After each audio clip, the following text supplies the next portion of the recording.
Troy saw Bert just as he entered the lobby of his apartment, and he smiled and went up to say hello. The other guy, however, looks horrified and insists on not letting Troy go upstairs when confronted with Bert's misbehavior. Simple Troy doesn't suspect a thing. By the time Bert got upstairs, a pair of burly hands were on his shoulders. Turns out he's got a hunk hiding in his house. No wonder he won't let Troy in. Poor Troy didn't know anything about it. In the internal medicine room, Troy put his white coat in the closet and his thoughts drifted away with it. Thinking of all the coldness his boyfriend had shown him, he remembered Tina's suggestion that he should transfer his shift to be with his boyfriend. He naively thought that Bert was angry because he'd been stood up. He'd have to spend more time with Bert to make up for his thoughts. By this point, Troy was immediately back in his white coat and determined to work more. He's going to take a full day to accompany Bert to the Water Lantern Festival. In this way, Troy is like a gyroscope in the internal medicine department, checking in on patients and examining them at the same time. The scene shifts and Uncle Tu is very angry as he looks at the older man on the couch who has fallen asleep and died.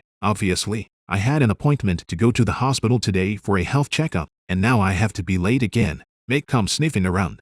Can't change the fact that the two are arguing. He so helplessly stated that he would go ahead and call a cab. That's when Uncle Tu noticed the suspicion and asked his nephew why he didn't go on a motorcycle run today. Mick excuses himself by accompanying his uncle for a checkup, but his unnatural expression still made the uncles notice something. The two looked at each other silently for a second, then continued to bicker, whether intentionally or not. Mick sends the uncles to the hospital where Troy works. Having arrived too late, they had to queue up at the back. Uncle Tu grumbled again, and Uncle One wouldn't back down. The two of them spoke to each other, their volume gradually rising, causing the people around them to turn around. Mick rushes in to control the position. He told his uncles to wait nicely and went to the bathroom himself. Within a few steps, Mick saw Troy in the hallway, but at this point, Troy is covering his head and looking shaken. Realizing that something is wrong, Mick rushes over and hugs the fainting Troy. He shouted for a doctor. After adjusting, Troy woke up and the first thing he saw was Mick's anxious face. After making sure Troy was okay, he left, leaving the two alone. Puzzled, Mick asks Troy why he fainted. After he learns that Troy worked 70 hours straight to save time for a date with Bert, Mick smiles instantly. He was more heartbroken than jealous. He tells Troy that loving himself is a prerequisite for loving others. Immediately afterward, Mick got up to go get Troy something to pat his stomach. Just as he was about to leave, his uncle caught to him from behind. Mick introduces Troy to his uncles, incidentally taking on the task of buying dinner on his own. After the nephew left, the uncles gossiped to Troy. They learned that the other man often rides on Mick's motorcycle. The two instantly remembered what their nephew had said earlier about the doctor's passenger, and silently smiled at each other. The scene shifts and Mick is agonizing over what he should buy Troy. He wanted to buy exquisite nutritional products, but he was afraid that the other party would find them too ostentatious. After much hesitation, he opted for regular food. After all, liking is indulgence, but love is restraint. While checking out, Mick got a call from his uncle, and he went straight to the internal medicine room. Turns out Troy gave his uncle a direct checkup. Its results were okay, except for some high blood sugar. At that, Uncle Tu was relieved, but his mouth was sarcastic about Uncle One, and the two of them instantly ignited the war again. After the smoke subsided, Mick carefully handed Troy his meal and the other man returned the favor. The uncles immediately solidified their nephew's gossip in their minds. After the examination, the uncle grilled his nephew about Troy, looking at Mick's bright eyes as he told him. The older man remembered when he was in love. Seeing that the atmosphere was not right, Mick hurriedly stated that he was straight. Unexpectedly, Uncle smiled lightly and stated that love can cross gender. Seeing this, Mick was silent, lost in thought. On the other side, the doctors finished their course of evaluating the patients. Ben was just about to leave when Tommy coughed a few times, stating that he wanted to see the other side with iced water. As Tommy flipped through the ugly photos on his phone and made a show of sharing them, Ben, helpless, grits his teeth and serves the iced water. Before he could sit down, the other party made a new request. After 3 times, Tony got the better of him and pulled out a bottle of moisturizer for Ben to apply for him. Ben is furious, but compromises under the threat of being sent ugly pictures. He had to slap Tony's face with contained anger. On the way back, Tony continued to be anemic. Suddenly a balloon explodes, startling Ben. He covered his ears tightly and looked very scared. Tony frowned as well, but this time he didn't laugh at Ben, but inquired about the other man with concern. By the end of the night, Troy is complaining to Tina about his feelings. Bert hasn't returned his messages for 3 days. Seeing that, Tina guessed that Bert should be busy at work. But he's a dentist, it's not like he's working overtime. The two naturally chatted about the Water Lantern Festival.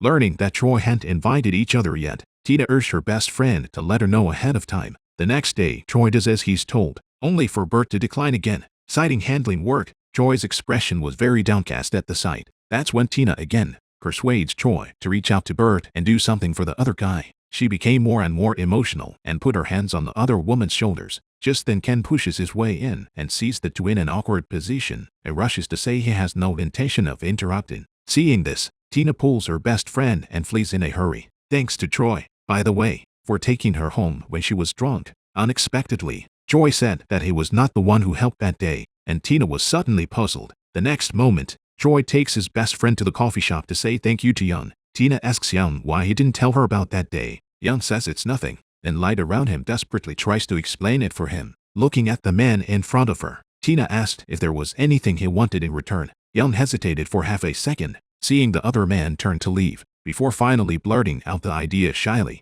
Choi takes the coffee to Bert's unit, only to be told by the nurse that the other man has gone back. He picked up the phone and got another extremely perfunctory answer, because Bert on the other end of the line is having a candlelit dinner with someone else. You and me. On the other side, Mick sits under a big tree and looks at the happy boy-girl couple on the side of the road. He recalled his uncle's insights about love. So engrossed was he in his thoughts that Choi called out to him several times before he came back to his senses. Choi said he was in a bad mood and didn't want to go home. Mick thought for a moment and took him to the beach. On the bridge, the two are caught up in the gentle ocean breeze, and Choi is finally amused by Mick's lame jokes. He caressed the other man's small arm and expressed his gratitude to him. The warmth of his hand came through and instantly made Mick's heart race. That's when Choi opens up about the love that has been agonizing over it. Mick says he can accompany him to the Water Lantern Festival as a friend. The scene shifts and Ben is struggling to explain the points to Tony. Instead, the other guy was leisurely playing with his cell phone. Ben is about to pack up and leave when Tony suggests going to the Water Lantern Festival event together. Ben wanted to refuse,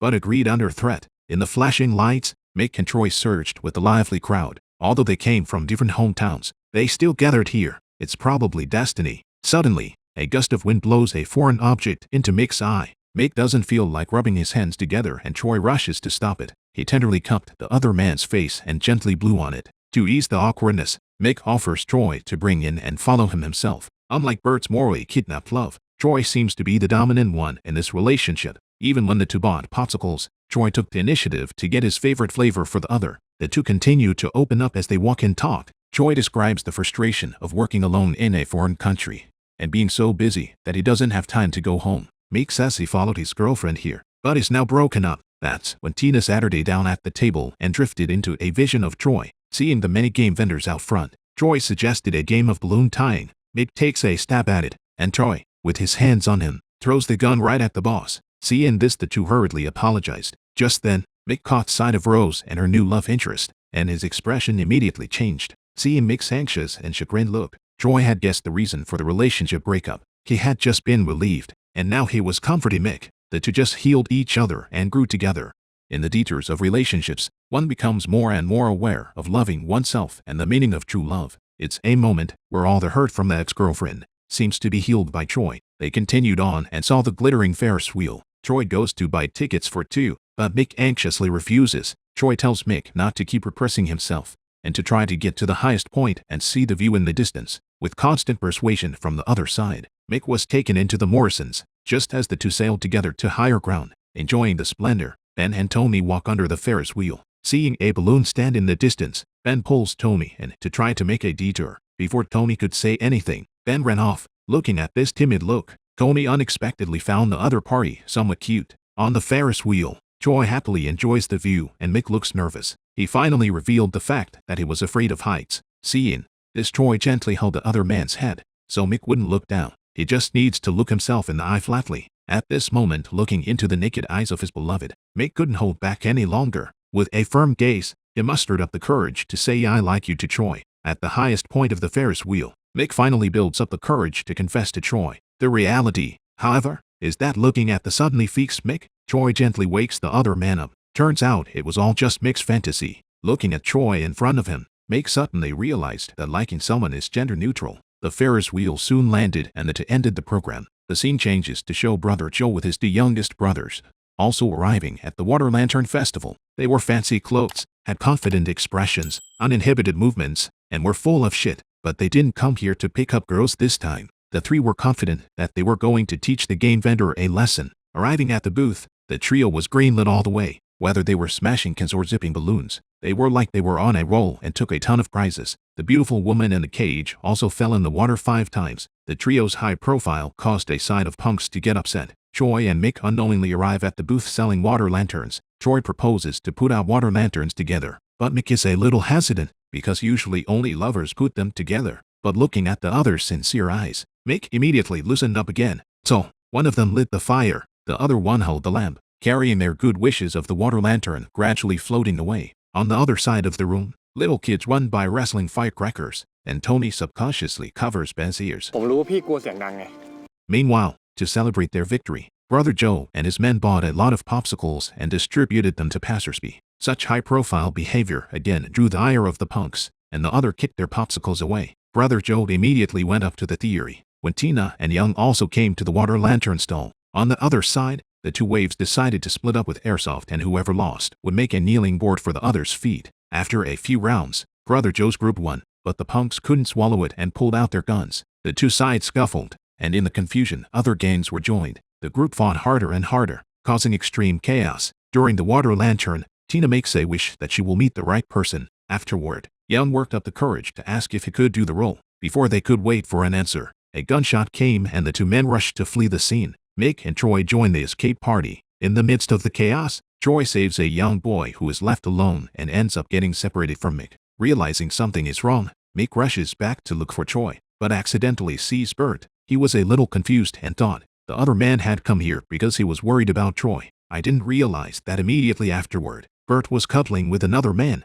Mick's pupils quake at once, and the next second Bert turns his head to see him, too, and his whole body freezes. At that moment, a firebolt was thrown at Troy, who immediately crouched down to shield the little boy, and then collapsed right to the ground from the shock. Tony discerned his medical history from the situation, and rushed to start some rescue using a paper bag. Finally out of the chaos, Young brings up again the question that hasn't been answered. Tina, however, politely declined. He was so disheartened that he had to leave alone. Looking at the other's lost back, Tina hesitated again. After picking his way through a circle of people, Mick finally found Troy holding the boy. Mick breathed a sigh of relief when he saw that the other man was safe. The little boy also had only a minor head injury, and it wasn't long before his grandmother found him. With a little trickery on Mick's part, the injured little boy dutifully made his way to the ambulance. Back at Ben's house, Tony complains about why Ben was so dead set on not telling him about his phobia ahead of time. Stubborn Ben, however, is cold in his words, and Tony has no choice but to slam the door after an indignant expression of concern. The relationship between the two spoke to the freezing point.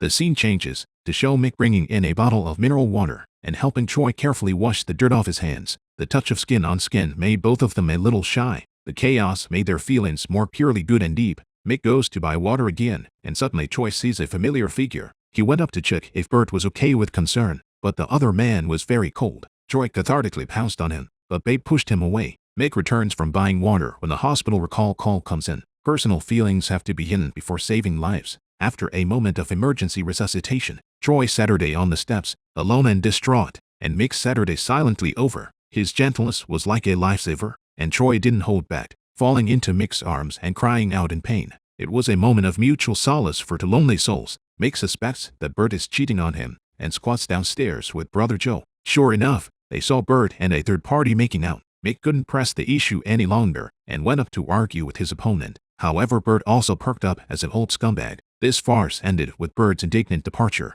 Afterward, Troy went to the dentist to find his boyfriend and, not surprisingly, pounced again. On the other hand, Tony arrives at the lab class and Ben is nowhere to be found. His heart was empty, and he realized he couldn't help but focus on him anymore. In the office, Troy tells Tina about these days. In his subconscious, although very sad, he still thinks he hasn't broken up yet. Tina advises him to make quick work of it, and that it's best to get it over with. After class, Tony found out from his schoolmates that Ben had taken a leave of absence to go to the doctor. He went to the relevant department and learned that Ben's phobia was related to him being overly aggressive and stressed out. Tony is seen by Ben, who pushes his way in. He was busy claiming that he had come to ask a medical question and happened to be passing by. Instead, the other side said they would be volunteering to request a transfer. Looking at Ben's name back, Tony felt very distressed. On the other hand, Mick is haunted by the question of whether or not he was being too presumptuous. Joe's brother sees through it all and advises him not to get into deep so he doesn't get his feelings hurt again. At that,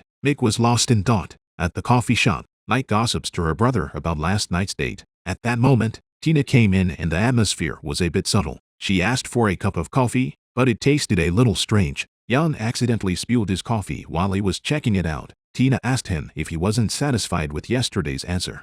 Jan smiled and pretended to be calm, chuckling to himself that he should have expected this outcome. Troy comes to the moto area, as usual, and Mick carts off like a mouse to a cat. Troy didn't understand and had to get in Brother Joe's car. Brother Joe winds up screaming in terror. Mick pulls the takeout out of the wagon and looks up only to meet his ex-girlfriend's eyes. The two sit on a flower and Rose asks how Mick is doing. After chatting for a few moments, Rose offered to give Mick his exclusive helmet back. The next moment, Brother Joe leads Troy to Bert's apartment. At this point, Bert is upstairs making out with another man. Troy hesitated for a moment and decided to go upstairs to him. After hearing a noise inside, Troy pounded on the door. Bert was already upset when his two-person world was shattered. Looking at the other man's infatuated look made him even more bored. Troy whimpered and tried to get in the house, even making a point of reviewing it. As it turned out, of course, Troy was again rejected. Meanwhile, Tony finds Ben, voluntarily deletes the scandalous photos, and admits his mistake. He said he'd be happy to help the other man cure his phobia and break the bar. Looking into the other man's sincere eyes, Ben nodded gently. In the lounge area, everyone gossips when they see that Mick has his ex-girlfriend's helmet back. Mick, however, bluntly stated that he was completely over it. The crowd asked him again if he had a new love interest, and Brother Joe said Troy's name. Mick curtly blurted out a denial, but his unnatural expression betrayed him. Amidst the talk and laughter, Miss Amy walked slowly. Brother Joe didn't run away this time. He was generous with his passengers and gave his helmet to Miss Amy. This time he loved more bravely. At Bert's house, the new boyfriend is complaining. Why don't you take this opportunity to talk to Troy? Why drag it out and hang on both sides? Bert makes up some more grandiose excuses, but it's clear the other guy isn't having any of it. The two had to be separated. Mick drops his guest off at the river and happens to see Troy, who is alone and sad, watching the other man blame himself. Mick sends gentle encouragement. Troy offered to go for a ride together and held on to his partner's arm to pamper him. Mick, of course, nodded in agreement, and arrives at Skate Plaza and is confronted with Tony's offer, which he initially refuses. Tony takes a step-by-step approach and encourages the other person to make bold gestures. And so it was with Tony's hand-holding that Ben finally got on his skateboard. They stumble. Tony rushed to put his arm around his waist, and the two of them looked at each other, Ben blushing with shame. Finally, he felt the joy of skateboarding and smiled a stretched smile. Tony also breathed a sigh of relief. Two teenagers Saturday side by side on the shimmering river, the smell of spring in the air,